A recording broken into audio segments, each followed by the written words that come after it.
Ready to go? Last talk of the evening. Hello, my name's Ollie.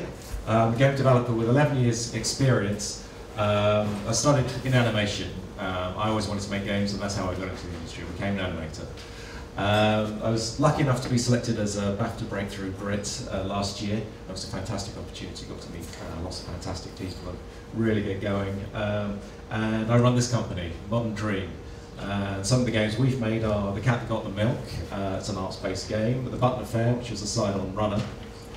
And if you know any of our games, it's probably this one, Typing of the Dead, which is essentially you kill unicorns. You kill zombies by typing in words, and in that case you have to type in the word unicorns. So we develop games that grab eyes through standout art combined with fun gameplay. We also have a non-secret base, which is called the Arch Creatives. This is our non-secret base. It's based in Leamington. Essentially, it's a co-working space. So just like the one over the road at Google Campus, people can come in, sit down, pitch up with a laptop. They've got their broadband, electricity, and we've got about 3 game teams in there at the moment. We just opened just the other month. It's working out really well for us. We also do events, like we had a Sony Open Day just a couple of months ago. And the game we're going to be talking about today is called LA Cops, and it's developed in Unity. We're using MyRLT as tools. We use a program called Zara, which is like an Illustrator type program. And essentially, it's a bit like Syndicate. It's a bit like Hotline Miami. It's a top-down shooter, and it's set to a 70s cops theme. We'll look at some video of the game. Gather on the video.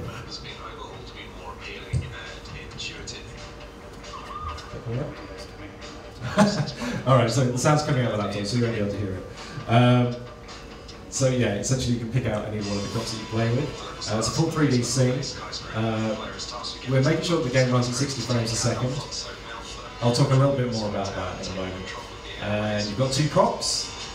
One cop will cover the other, so they can see you drawing them down, the other one will take them out. So it's kind of like 2 cops working together, strategically through the level. You can go in guns blazing, but the smart player will use their cops tactically to go through the level. You can pick up new weapons, pick up a shotgun there, for example. So, for example, here, Jomo has picked up a shotgun.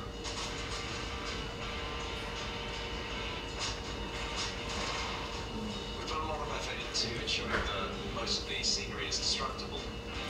So pretty much everything you can shoot out in the level. And we're currently splitting up all the levels so even the walls can be blown apart. So there's a grenade launcher in there, you'll actually be able to blow the walls apart, for example. And the video stops. Why would it do that? Oh, it's because there's an 8.1 update for free. Thank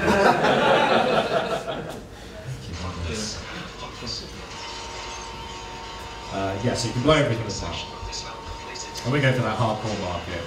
We want to make a game that essentially is taking you back to just shooting stuff out. We're not faffing about with free play or anything. It's a pay-to-play game.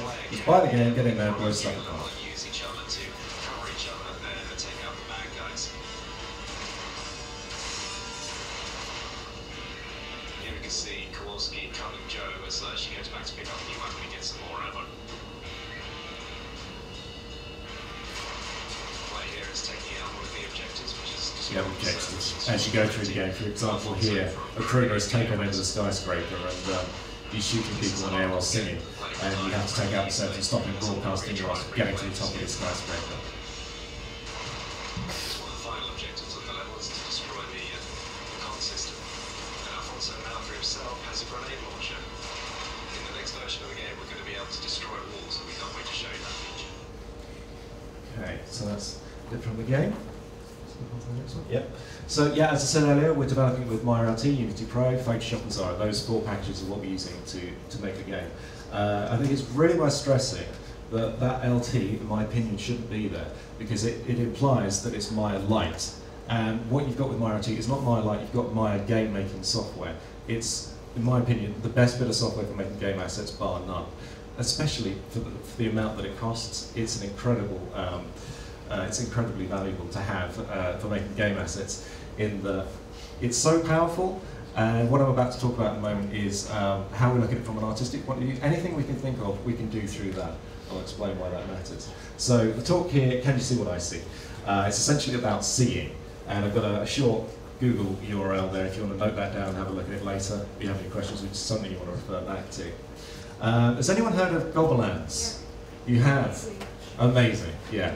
When I was in the games industry back in about 2006, I was animating, and I was thinking, yeah, this is pretty good. I got my dream job, I'm animating assets, and then Goblins comes along and I see this and I think, wow, the stuff they do looks stunning. And if you haven't seen their animations, it's well worth looking up. And this is stuff from 2006. But I think that was a little later, I think that one is, but it's around that time.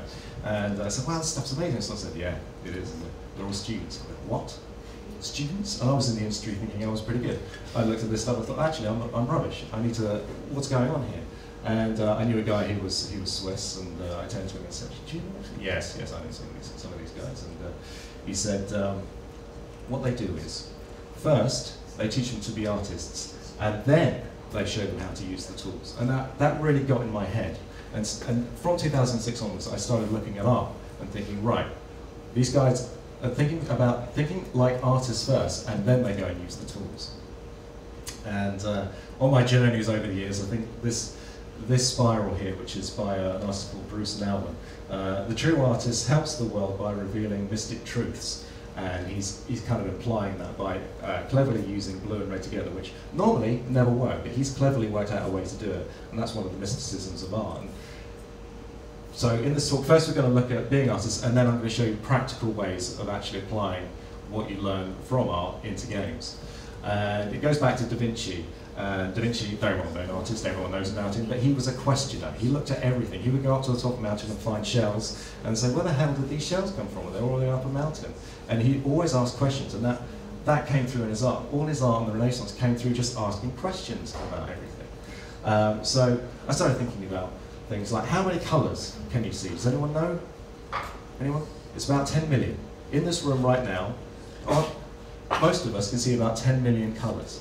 And it's a loaded question because it's not simple. It's not as simple as that. It depends on the light. It depends on what wavelengths you're looking at. How many frames per second can you see? About 20. How many? 25. Yes. You're a programmer. It's actually 72, approximately. But again, it depends. It depends on how far away you are from the screen, and it's a loaded question because it's actually flicker fusion frequency is around 72, and that's how many times, because our brains don't see frames, they see things blurred together. So it's around 72. So when you think of most of our games at around 30 frames a second, we're already missing over half of the information that we could be getting across to the player. What resolution is our eyesight? Now, I didn't know this before I came to do this, so I looked it up. I just thought it'd be an interesting question. Actually, it turns out our eyesight is 576 megapixels. If you think about the iPhone 5 has a camera on it which is 8 megapixels, that gives you an idea of the kind of scale we're talking about here. It's 30 times more than HD TV. And just for a laugh, I made an image in Photoshop, 32,000 by 18,000, and it brought the system to a halt. And our eyes can see this. Just over a year ago, I was about to work in a game, it's on iOS, and I started looking at all the different aspect ratios and resolutions and I compared them all. These are all the resolutions of the iOS devices, but I think the iPad Air is the same as it is a retina display, so it's the same. So essentially, these are all the displays on one screen. You can kind of see relative to each other what players are seeing. Now, if you think 2K is approximately about the size of an iPad Air, and we've got 4K coming in. I don't know if you're seeing them on TV, but they're calling them ultra-high definition screens. And if you go into Courage, you'll see one, and you'll look at it and you'll see the Hobbit or Pacific Rim, and you'll see the clarity in it, and you'll think, oh my God, everything looks utter crap. That's because you can see all the detail in there. And this is coming. You're starting to get, I saw the other day that you could buy a 4K PC monitor for 650 quid. The price on these things are plummeting. So you've got to be thinking about, so it wasn't so long ago we were on DVD, now we're up to here. But this is only going to continue upwards. And if we look at our, relative to our eyesight, you can see down here, this is 4K, the rest of this is our eyesight. That blows your mind a bit. But then again, it's a bit of a misnomer because your eyes don't take in all that data in one go. Your brain is filtering it out because obviously if you're sucking in all this 576, what's it? I forgot the number. It was so big. If you're sucking in all that data, you're going to blow a brain. So how is it dealing with it? And those are other things to think about. So how did this affect us thinking about when we came to make LA Cops? How did this affect the art style for that? Well, I had that huge amount of data in mind when I was thinking about making a game. It's like, well, really, a lot of games are brown and grey. I hate that. I like seeing bright and colourful things. And this is a painting that I saw probably 20 years ago, and I loved it, fell in love with it straight away. And I've always wanted to make games, and I thought, well, why don't we make a game that looks something like that? And end of last year, I had the opportunity to start thinking about it. I thought, well, actually, that would be a really, really cool art style. And there's some efficiencies that are already built into this image. So one, it's very appealing, but there's some efficiencies built into this, which I'll talk about in a couple of slides. So again, 1.16 gigabytes of raw data. So that image, just take one of those images that we're seeing, it will come to 294 megabytes. Try saving that on your laptop, it will take ages. So imagine what that's doing to your brain every moment of every day, the amount of noise that comes into you. Think about the amount of information that we're subjected to every single day. So again, I was looking at this picture thinking, God, that would make a cool game, but why is that so appealing to me? And I was thinking, well, maybe it is because it is just so brave with the blank expanses. Maybe you don't need to fill in someone's brain with tons and tons of information. Maybe you can have areas where it's just like a really attractive blue, and you contrast it with a red that grabs your attention. You can think about the composition of things rather than whether you're putting normal maps, specular maps, loading it on. Be specific with what you're looking at and say, right, I've got this great bit of software, what can I do with it that's going to be very appealing? And the answer is you can do anything you want. You just got to ask the right questions. And I started collaging it together. I made this mock-up of this character in front of there, and I put that into the pitch doc and said, it's going to look something like this. And they went, okay, let's go for it. So the art style I was looking at, effectively simple, and I say effectively because it's not simple as in simplistic, it's simple in that it's taken away everything that's unnecessary, you just have what's needed.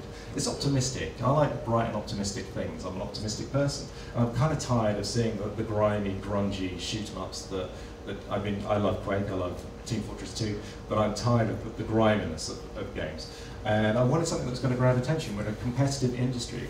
We're trying to make games to sell, we're trying to go into a marketplace. And if you're going to sell a game, the reality is you need to grab people's attention, and one of the ways of doing that is with a strong art style, to grab eyes. Of course, you need really solid gameplay to maintain people's attention, but you need something that grabs them instantly, and the easiest way to do that is with the art style.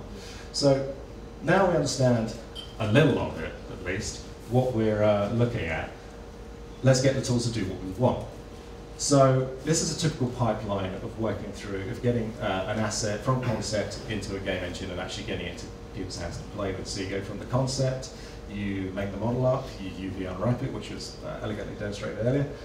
You texture it, you put the rig in, you animate, you export, you populate mechanisms, scripts, build, and then you test it out. And there's this work here, because you're often, it's never, you go from concept straight through to here, you're going back and forth across these all the time. You get to here and then you suddenly say, well, actually, I'm not happy with this, and you go right back to concept, and there's a lot of this going on. So there's a lot of work that you're going to be thinking about. But there are ways around that if you know what kind of art style you're going for, if you know what you're going to be making, that's why it's going to be appealing. Modeling, again, you've got to think about the program Minority is fantastic for making models. It's so efficient, so quick. You can just get on YouTube and watch videos and say, actually, this is incredibly easy, I can get on and do this. But it's important to understand topology, how those polygons should be laid out. Here it's an okay model. It's one I found on TurboSquid, I think. And it could do with a bit more edge loops around here so that the knees deform properly and things like that. But you know, it's a good start. But do I really need to start from scratch? The answer is no. You can just buy a mesh, and I literally bought that mesh, and then I modified what was there. The important thing is I understand how this laid out, what I'm looking for. I understand that I need to have the right deformation around the elbows and the knees, and I can take that from TurboSquid, and I can put it into Minority, and I can modify it very quickly and very easy. I can say, there's my concept, that's what I want it to look like, and there it is. Again, that's the model. That's the same mesh that you saw a couple of slides ago, and there it is, modified very quickly and very easily. And I'm glad they showed Human IK earlier. That is such an incredibly powerful tool, and it's worth being aware that people are just beginning to cotton on how powerful this tool is. And if you want to differentiate yourself in a market, take advantage of this, because you can easily get animations onto a rig, get it rigged very quickly and easy, and get it into game and start testing things out, start working out how it feels. And in a game jam, you can do it particularly quickly. So started back around, and then so I put together art tests to see what the game would look like, and you see there I've got my character rigged up and set, ready to go, and I did that literally within a couple of days. I'm just doing another test there. So that was the same scene. The other scene was an orthographic camera, and I wanted something that would look orthographic from some angles, and then you could easily move the camera around, it would become 3D, kind of something that would catch people's attention.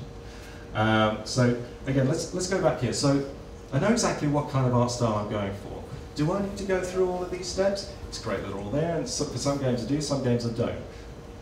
But what I can do is say, right, the mesh, I've bought one and I've modified it, and I've saved myself some time there. UV unwrap, because of the flat shading that I'm doing there, separating them all into separate flat areas of shading. I don't need to worry about that so much. Texturing, again, minimum, because I want something that stands out.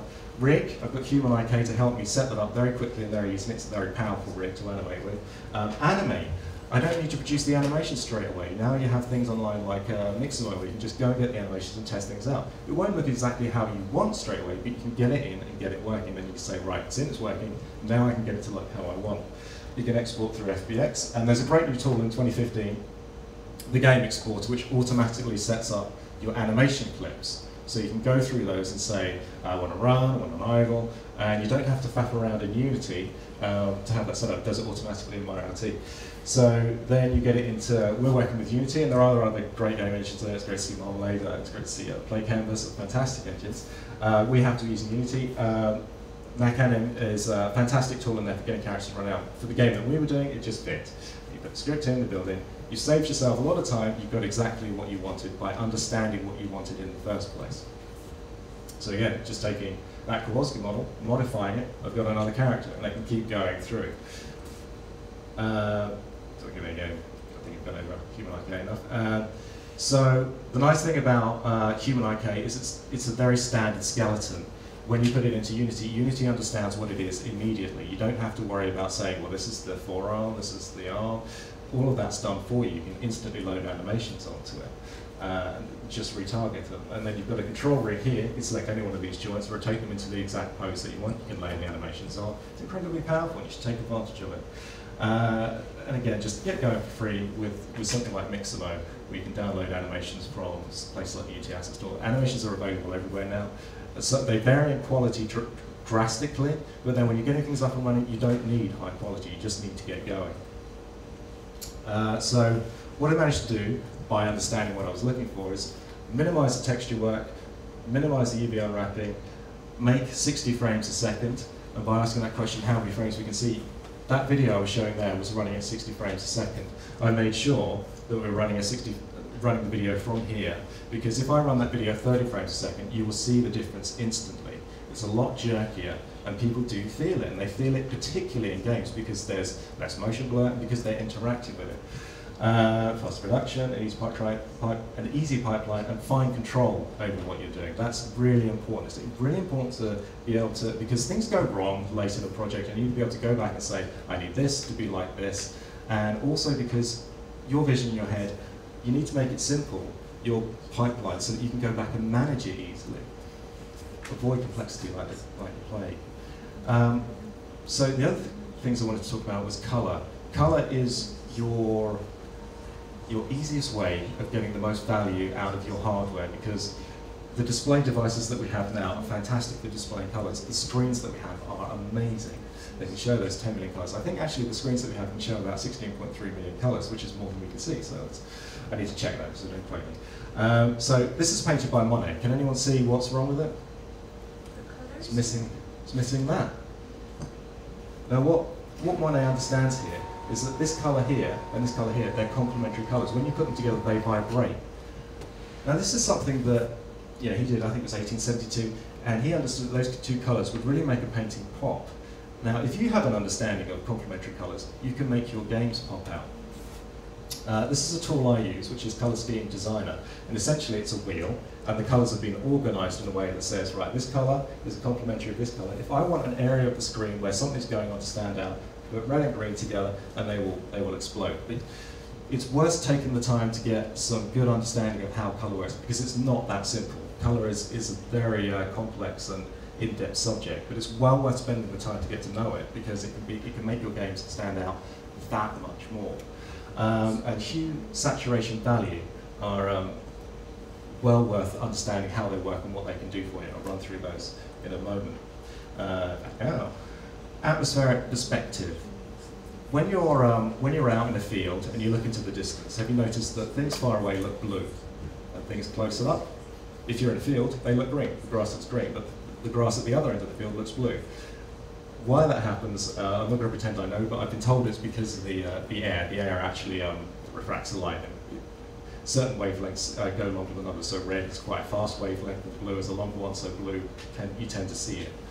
Now Degas, another impressionist, he understood that, and he took it to great effect in this painting. He understood that red things, or orange things, appear closer than blue, so he created a lot of depth in this painting by understanding that. This picture here, this is one of those annoying paintings where you look at it and think, well, I can do that. But that's not what the artist is saying.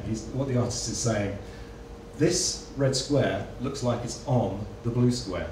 It could have been that this whole canvas was painted red and the blue was painted on afterwards. But the way we're wired up, it looks like the red square is on the blue, and he's playing around with it again. And it screws with your mind, because it looks like it could be a tunnel, but it doesn't feel like it's a tunnel. It feels like that red is on the blue, so it screws with your head. Now, how you can play with that in atmospheric perspective when you're creating your art assets is by looking at something like the color picker in Photoshop and looking at it in this way: hue, saturation, value. You've got your saturation here. This is how saturated a color is, going from totally unsaturated, going to the gray on the left, going to totally saturated on the right. You've got your value of that color going from now. The value is the same as the light, as how bright it is. Now, if you take that and combine it with temperature, and if you think about here, approximately around here, things that are around this color and desaturated tend to look really far away. And things that are down here and those saturated look very close up to you. And when you're doing this can apply to all sorts of things. It's not just about fields. It's also in cafes, that if you employ it in a cafe, it will give your scene more depth. I could and would go on, but my point is to keep asking questions about what you're doing, and then look at the tools, which are incredibly powerful, and say, I'm not going to try and tackle all of this. I know specifically what I want this tool to do, and then get it to do it. So in summary, question everything. Try and see if you can come up with one of those abstract questions that you've never really considered before. Just written a few down. What colour are shadows? They're not black. Shadows are nearly never black. This shadow here is not black, it's dark green. How does ambient occlusion work? I remember when I asked someone, could you show me how to do ambient occlusion in I think it was, I was using Max at the time. He said, I'm not going to show you how to do it, I'm going to show you how it works. And I was just like, I said, I'm going to have to go and do more work. But what that gave me was an understanding of how it works, and now I can do ambient occlusion not just in Max, I can do it in Maya, I can do it in Unity, I can do it in anything, because I understand how it works. How many ways of categorizing colors in there? There's lots and lots of models. Why do some models work better than others? Just keep asking questions. Question everything that you do. There's nothing left for me to say other than good luck in the game jam. Hope you have fantastic fun. Thank you for listening. And yeah, have a good one. Cheers.